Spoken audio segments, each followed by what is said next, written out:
தலை முடிக்கு மட்டும் இப்போ கருப்பு தான் ஆல்ரெடி இருக்குது. அது என்னால் ரெட் கலர்லாம் மாற்ற முடியாது. ஏன்னா கருப்புனாலே கொஞ்சம் பயப்பட வேண்டியதாக இருக்குது பாருங்க. வேற எங்கேயும் இல்லை, தமிழ்நாட்டில் தான்.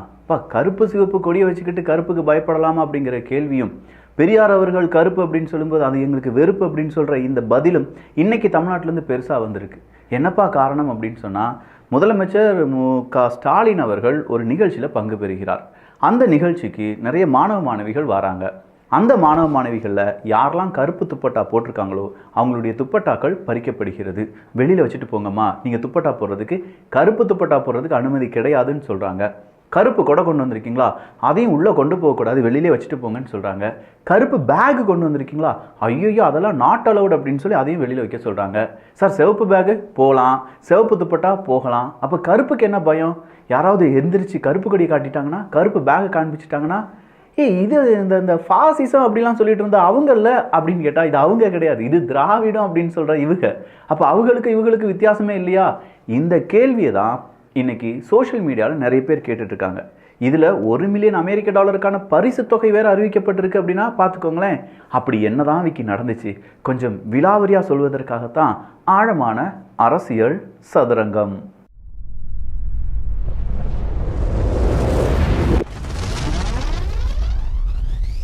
கருப்பு மேலே அப்படி என்ன வெறுப்பு முதல்வரே இப்படிங்கிற ஒரு கேள்வி இன்னைக்கு சோஷியல் மீடியாவில் இருக்குது.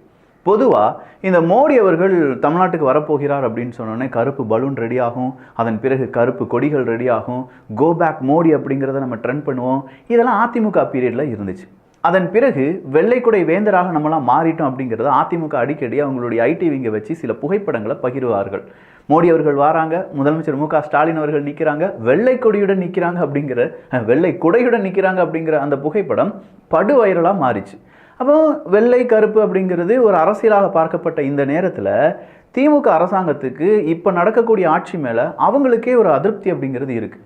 மக்கள் மத்தியில் ஒரு அதிருப்தி இருக்கிறது மாதிரி, ஒருவேளை மக்கள் மாணவர்கள் போராட்டத்தை முன்னெடுத்து விடுவார்களோ, கருப்பு கொடியை காண்பிச்சிடுவாங்களோ, கருப்பு துப்பட்டாவை எடுத்து ஏய் போங்கப்பா அப்படின்னு சொல்லி காண்பிச்சிடுவாங்களோங்கிற பயம் இருக்கிறதுனால தான் மு.க. ஸ்டாலின் அவர்கள் பங்கு பெறக்கூடிய இந்த நிகழ்வுகளில் இதுக்கெல்லாம் தடை விதிச்சிருக்காங்க அப்படிங்கிற டாக்கை நீங்கள் எப்படி பார்க்குறீங்க? 10க்கு 10 மார்க்கா, 10க்கு 0 மார்க்கா, 10க்கு 10 ஆமாம் பயப்படுறாங்க, கருப்பை பார்த்து பயப்படுறாங்க. அப்போ நாளைக்கு அவங்களுடைய கொடியே உயர்த்த முடியாது, கருப்பும் சிவப்பும் தானே கொடி அப்படின்னு சொன்னால் அதுக்கு ஏதாவது பிளான் பண்ணுவாங்களா? இருக்கும். சரி, இந்த இடத்துல எதுக்காக மு.க. ஸ்டாலின் அவர்கள் அந்த நிகழ்வில் பங்கு பெறுகிறார்? சிந்து சமவெளிய நாகரிகம், அந்த நாகரிகத்தை பற்றி நம்ம கண்டுபிடிச்சது, அந்த கண்டுபிடிப்பு எப்படி நிகழ்ந்தது, அதை பற்றியான பல வரலாற்று சிறப்புமிக்க ஒரு தகவலை பகிர்கிறார்கள் அப்படிங்கிறது தான் இந்த நிகழ்வு. இந்த நிகழ்வில் ஒரு $1 மில்லியன் நாங்கள் தாரோம், யார்? தமிழ்நாடு அரசாங்கம். எதற்கு? ஆரியத்தை விட சிந்து சமவெளி நாகரிகம், அதை அவர் மறுபடியும் சொல்கிறார், திராவிட நாகரிகம் அப்படிங்கிறது தான் இங்கே முதன்மையானது அப்படின்னு சொல்லி யார் ரொம்ப பர்ஃபெக்டாக ப்ரூவ் பண்ணுறீங்களோ உங்களுக்கு $1 மில்லியன் அப்படின்னு சொல்லி அறிவிப்பை கொடுக்கிறார். சார் அந்த இடத்துல திராவிடம்னு இழுக்காதீங்க சார், தயவு செஞ்சு சொல்கிறேன். என்னென்னா சிந்து சமவெளி நாகரிகத்தின் போதெல்லாம் இந்த திராவிடம் அப்படிங்கிறது கிடையாது சார், தமிழ் மட்டும்தான் இருந்தது. இங்கே தமிழ் திராவிடம் அப்படிங்கிறது நீங்கள் எப்படி பிரித்து பார்க்கலாம் அப்படின்னு கேட்டால், தமிழ் ஒரு மொழி இருக்கா, அந்த மொழியிலிருந்து நிறைய மொழிகள் பிரிகிறதா, கன்னடமாக இருக்கட்டும், தெலுங்காக இருக்கட்டும், மலையாளமாக இருக்கட்டும், துளுவாக இருக்கட்டும். இந்த வார்த்தையை தான் சார் நம்ம இந்த தமிழ்தாய் வாழ்த்திலிருந்து தூக்கிட்டோமே, அப்புறம் எப்படி நம்முடைய மாணவ மாணவிகளுக்கெல்லாம் தெரியும் தமிழ்லேருந்து தான் இந்த மொழிகள் வந்தது அப்படின்னு சொல்லி?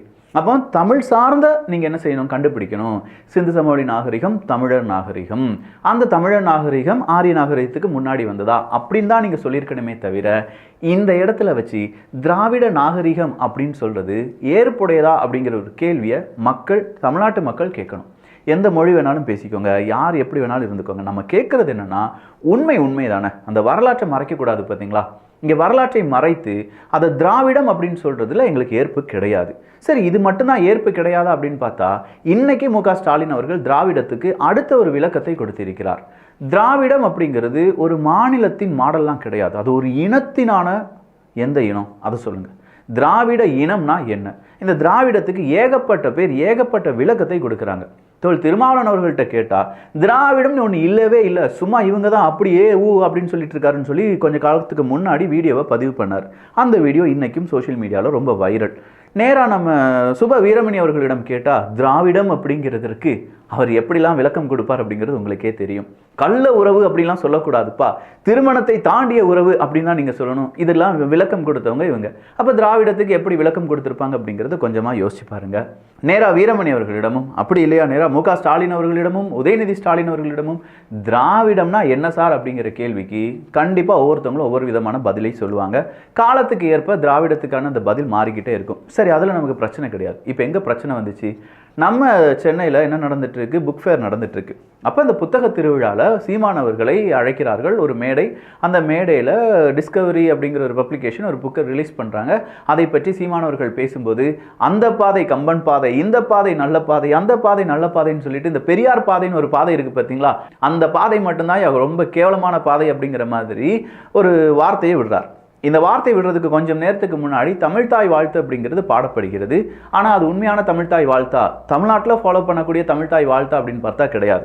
ஆனால் நாம் தமிழர் கட்சியினுடைய பல மேடைகளில் இந்த பாடல் ஒழிக்கப்பட்டிருக்கிறது என்பதும் குறிப்பிடத்தக்கது. இது ஏதோ இன்னைக்கு தான் ஒழித்து இருக்கிறார்கள் அப்படிங்கிற மாதிரி இங்கே பிரச்சனையை பூதாகரமாக்கிட்டு இருக்காங்க. பட் அது இல்லை, நாம் தமிழர் கட்சியினுடைய பல மேடைகளில் இந்த பாடல் ஒழிக்கப்பட்டிருக்கிறது என்பது குறிப்பிடத்தக்கது. அப்போ இதற்கு சீமானவர்கள் ஒரு விளக்கத்தை கொடுக்கிறார். இங்கே நாங்கள் வந்துட்டோம்னா, நாம் தமிழர் கட்சி ஆட்சிக்கு வந்துட்டோம்னா இப்போ இருக்கக்கூடிய தமிழ்தாய் வாழ்த்து பாடப்படாது. அதற்கு பதிலாக நம்ம ஊர்ல தமிழுக்காக மட்டும், திராவிடத்துக்கு கிடையாது, தமிழுக்காக மட்டும் பாடிய நிறைய பாடல்கள் இருக்கு. பாக்கள் இருக்காங்க, அதை பாடக்கூடிய கவிஞர்கள் இருக்காங்க. அதை பேஸ் பண்ணி நாங்கள் ஒரு பாடலை வைப்போம், அது எங்களுடைய தமிழை மட்டும் பேசக்கூடியதாக இருக்கும் அப்படின்னு சொல்லி விளக்கத்தை கொடுக்கிறார். அப்போ மீதம் இருக்கவங்க என்ன சொல்கிறாங்கன்னா, சீமானவர்கள் மீது எங்களுக்கு பெரிய வெறுப்புலாம் கிடையாது, அந்த பப்ளிகேஷன் மேலேயும் இந்த ஸ்டேஜ் அரேஞ்ச் பண்ணி கொடுத்தவங்க மேலேயும் தான் எங்களுக்கு கோரிக்கை, அவங்க மன்னிப்பு கேட்கணும், தமிழ் தாய் வாழ்த்தை புறக்கணித்தவர்களுக்கு எப்படி இந்த மேடையை கொடுக்கலாம் அப்படிங்கிற மாதிரியான கேள்விகளை கேட்குறாங்க. அதற்கும் சீமானவர்கள் என்ன பதில் சொல்கிறாருன்னா, உங்கள் அதிகாரத்தை வச்சு தான் தமிழ் தாய் வாழ்த்தில் 2-3 லைனை கட் பண்ணி தூக்கி எரிஞ்சிங்க, உங்களுக்கு இது தேவையா? அதாவது கன்னடமும் கலித்தெலுங்கும் கவின் மலையாளமும் துளுவும் உன்னுதிர தேதி என்ற ஒன்று பல வாகிடனும் அப்படின்னு சொல்ற அந்த லைனும் ஆரியம் போல் உலக வழக்கழிந்தொழிந்த சிதையாவுன் அப்படிங்கிற இந்த வரிகளை நீங்க ஏன் நீக்கினீங்க? அப்ப தமிழ்தாயில அது முக்கியமான வரியாக தென்படுகிறது அல்லவா? அப்ப திராவிட நல் திருநாடு அப்படின்னு சொல்றதுக்கு பதிலா தமிழர் நல் திருநாடு அப்படின்னு சொல்லி மாத்திருக்கலாமே. ஸோ இந்த கேள்வியெல்லாம் கேட்டுட்டு இருக்காங்க. தமிழுக்காக ஒரு கேள்வியை உயர்த்தும் போது அவரை டீக்ரேட் பண்ணுற மாதிரியான விஷயங்களும் இப்போ சோஷியல் மீடியாவில் நடந்துட்டு இருக்கு. எல்லாமே அஸ் யூஷுவல் நடக்கிறது தானே. சீமானவர்களுக்கு எதிராக ஒரு 10 யூடியூபர்ஸ் 2-3 மீடியாக்கள், அண்ணாமலை அவர்களுக்கு எதிராக 10 யூடியூபர்ஸ் 2-3 மீடியாக்கள், நேராக விஜய் அவர்களுக்கு எதிராக ஒரு 8 யூடியூபர்ஸ் 1-2 சேனல்கள் அப்படின்னு சொல்லி ஒவ்வொருத்தவங்களுக்கும் இத்தனை யூடியூபர்ஸ் இத்தனை சேனல் அப்படிங்கிற மாதிரி பேரோட இவங்க பண்ணிக்கிட்டே இருக்காங்க. இது ஐடிவிங்கினுடைய வேலையா, இது திமுக விரும்பி இல்லை திமுகவை விரும்பக்கூடிய நபர்கள் செய்கிறாங்களா அப்படிங்கிறதெல்லாம் மக்கள் பார்வையிலே இருக்கட்டும். பட் இங்கே இருக்கக்கூடிய பிரச்சனை என்னன்னா, திராவிடம் அப்படின்னு சொல்றதுக்கான இலக்கணம் என்ன? ஓகே, திராவிடம்னா நம்ம எல்லாரும் ஒன்று தான், சம்மதித்து விட்டேன். திராவிடம்னா நாம அந்த பக்கமாக இருக்கக்கூடிய தெலுங்கு, இந்த பக்கமாக இருக்கக்கூடிய கன்னடா, இந்த பக்கமாக இருக்கக்கூடிய மலையாளம், எல்லாரையும் சேர்ந்து நம்ம திராவிடம் அப்படின்னு சொல்லி அழைக்கலாம். அப்படி அழைக்கும்போது இந்த தமிழிலிருந்து பிரிந்து வந்த இத்தனை மொழிகள், இந்த மொழி சார்ந்த மாநிலங்கள், இங்கே எல்லாத்துலேயுமே திராவிட கொள்கை அப்படிங்கிறது இருக்கணும்ல. நாம மட்டும் திராவிட கொள்கை அப்படிங்கிறத இப்படி இருக்க பிடிச்சிட்டு இருக்கோமே. இப்போ மீதம் இருக்கும் எல்லாருமே அவங்கவுங்க மொழி சார்ந்து இருக்கக்கூடிய அரசியலை முன்னெடுக்கிறார்களே, நம்ம மொழி சார்ந்த அரசியலை நம்ம எப்போ முன்னெடுப்போம் அப்படிங்கிற கேள்வியை கேட்குறாங்க. அப்போ ஓகே வாங்க, நம்ம எல்லாருமே திராவிட நாடு. நேராக மலையாளிகிட்ட போய் நம்ம திராவிடன், நீ மலையாளின்னு சொல்லாத, நம்ம திராவிடன் அப்படின்னு சொல்லுன்னு சொன்னால் அவன் என்ன செய்வானா, சப்பார்னு 2 ஆறா கொடுத்துட்டு நான் மலையாளின்னு சொல்லுவான். நேராக தெலுங்கில் போய் பார்த்தீங்கன்னா அவங்களும் அப்படி தான் சொல்லுவாங்க. கன்னடாவில் போய் பார்த்தீங்கன்னா அங்கே தமிழில் எதுவும் எழுத முடியாது சார், உங்களுடைய மூதாதைய மொழி சார், அங்கே தமிழில் தான் சார் நீங்கள் எழுதணும் அப்படின்னு சொன்னால் அவன் வச்சு வெளுத்துருவான். தமிழ் திரைப்படமே அங்கே ஓடாது, தமிழ்நாட்டுக்கு தண்ணீரே கொடுக்க மாட்டேன் அப்படின்னு சொல்லுவான். ஸோ இவ்வளோ பிரச்சனைகள் இருக்கக்கூடிய நம்ம ஊர்லேயும், அதை ஊரை சார்ந்து இருக்கக்கூடிய பல ஸ்டேட்ஸ்லேயும் இதை திராவிடம் அப்படின்னு சொல்லி ஒரு குடைக்குள் கொண்டு வர வேண்டும் அப்படின்னு சொல்லி தமிழ்நாடு மட்டும் விரும்புவதற்கான தேவை என்ன? இந்த கேள்வியை சீமான் அவர்கள் தொடர்ச்சியாக கேட்டுட்டு இருக்காரு. அதெல்லாம் விடுங்க, துரைமுருகன் அவர்கள் டக்கு டக்கு டக்குன்னு டெல்லிக்கு பயணத்தை மேற்கொண்டாராமே, ஜெகதர்ஷனும் கூட போயிருக்காராமே அப்படின்னு கேட்டா, சார் வந்தாங்க ஒண்ணுமில்லை அப்படின்னு சொல்லி எழுதி கொடுத்துட்டு போயிட்டாங்க அப்படின்னு சொல்லி இடி ரைடை பற்றி துரைமுருகன் அவர்கள் சொன்ன செய்தியை நான் பார்த்தேன்.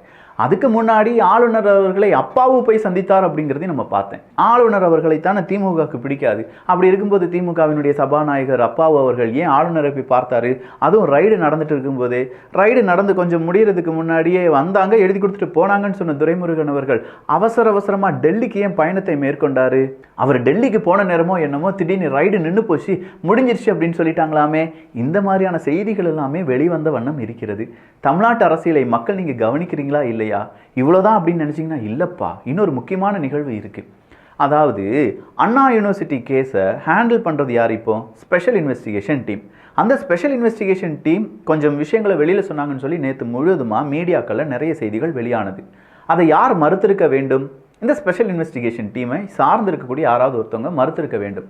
ஆனால் மறுத்தது யாரு? டிஜிபி அலுவலகத்திலிருந்து.